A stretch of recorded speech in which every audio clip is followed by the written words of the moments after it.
प्रणाम मेरे प्यारे बहनों और भाइयों, आपका हार्दिक स्वागत करता हूँ एस्ट्रो 7 ऐप पर। मैं डॉक्टर राजेंद्र शर्मा एस्ट्रो 7 के माध्यम से आपको ज्योतिष के विभिन्न सूत्रों पर चर्चा कर रहे हैं। आज चर्चा करेंगे ज्योतिष के बड़े इंटरेस्टिंग सब्जेक्ट पर कि हमारे 9 ग्रहों की प्रकृति क्या है। मित्रों,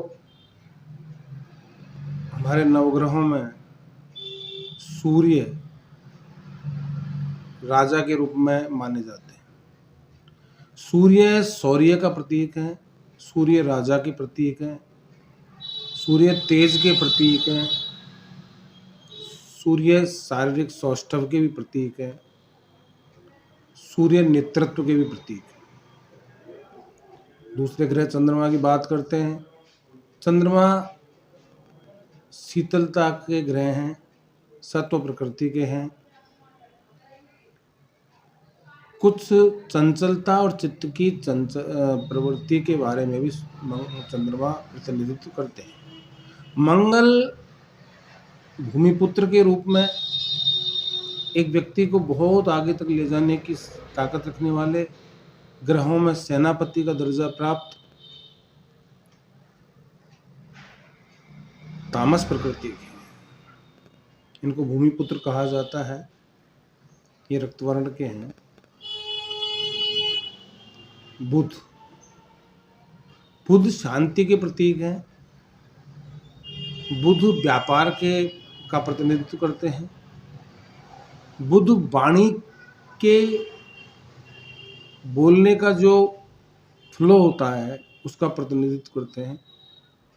बुध से सुंदरता का भी मालूम किया जाता है।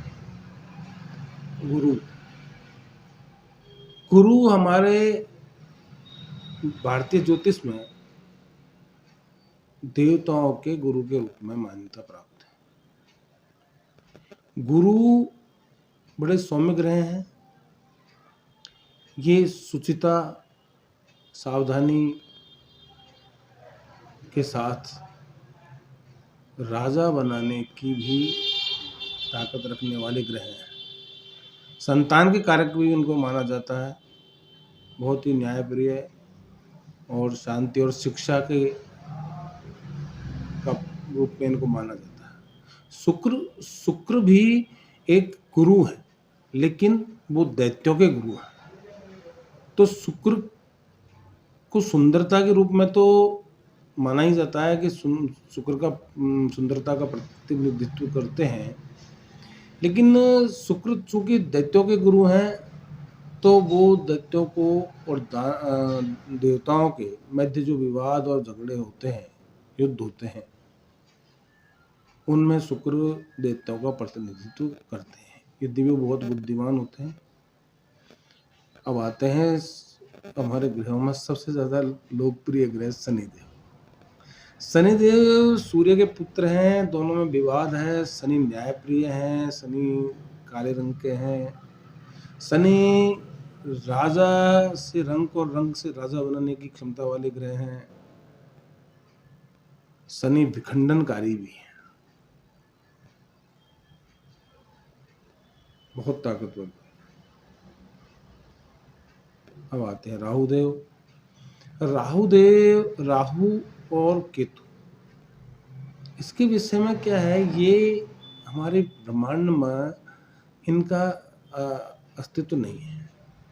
तो हमारे भारतीय ज्योतिष में पृथ्वी जो हमारे आधुनिक विज्ञान में ग्रह है, तो पृथ्वी का इसमें नाम नहीं है। तो ये राहु और केतु को हम पृथ्वी के छाया ग्रह के रूप में इनको मानते हैं। लेकिन राहु देव चूंकि उस एक ही राक्षस का सिर और धड़ के रूप में माने जाते हैं, तो राहु सर है, तो ये बुद्धि को चंचल करना है, कई बार बहुत भ्रमित स्थिति में पहुंचा देना। इसके अलावा गुणों में देखा जाए तो राहु राजा बनाने की क्षमता रखते हैं, और कलयुग में तो राहु का बहुत प्रभाव है। तो और साथ में आज जो अभी ये बहुत, चाहे ये टेक्नोलॉजी बहुत कम समय में अभी हमको दिखाई दे रही है, लेकिन पूर्व काल में भी ये टेक्नोलॉजी हो सकती है, कई ऐसे वृत्तांत आते हैं। तो ये जिसको इंटरनेट बोलते हैं ना, तो ये इंटरनेट का प्रतिनिधित्व करते हैं। राहुदेव आकस्मिकता का भी प्रतीक है। केतु राहु से कुछ विपरीत, इनको सौम्यता प्राप्त है। राहु से हम गूढ़ रहस्य, राहु से केतु से गूढ़ रहस्य, केतु से धार्मिक भावना, आध्यात्मिकता, इसका भी प्रतिनिधित्व केतुदेव करते हैं। यद्यपि केतुदेव भी जब नाराज हों तो ये भी काफ़ी परेशानी पैदा करते हैं। मित्रों नमस्कार, आज नवग्रहों की जानकारी आपको दी गई। आगे के एपिसोड में फिर मिलेंगे। यदि आपको हमारा एपिसोड पसंद आया हो तो लाइक करें, शेयर करें, कमेंट्स करें, हमें बताएं